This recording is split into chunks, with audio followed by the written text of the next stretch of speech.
Ako'y takang-taka dito sa accent na to. Sa lahat na naging turbo diesel ko na accent, ito pinakamakupad. Sabi ko, bakit ganun? Ang ganda naman mag-shift. Ang problema, pag tinapakan mo na sagad, walang kick down. Yung bigla magda-downshift tapos bibirit ng malakas. Yung pala, sabi ko baka yung carpet. Eh wala namang carpet. Yung pala eto. Tumutukod siya oh. Ayan oh.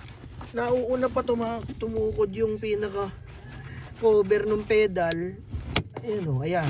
Tinukol ko na. Ayan. Tanggal ang salarin. Oh, sipin mo, ang haba niya. Ang laki pa ng tapak dapat eh oh. Huli ka ngayon. Ikaw ang salarin kung bakit mahina humatak tong accent na to. Nauuna siyang tumukod dito. Pero dapat may isasagad pa. Ayun oh. Oh yan. Yung iba nagpapa-low power sa kanila yung carpet. Ito wala na tong carpet o matting. Ito ang nagpapahina ng hatak. Hindi makasagad ng birit. Kaya pala ayaw mag-downshift.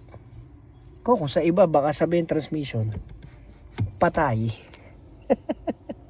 Buti nila napansin ko ito. Sabi ko parang may ibabaon pa.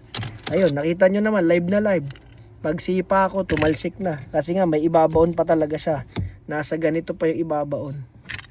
Huwag na natin ibalik yan. Pampasira lang ng birit yan. Okay na.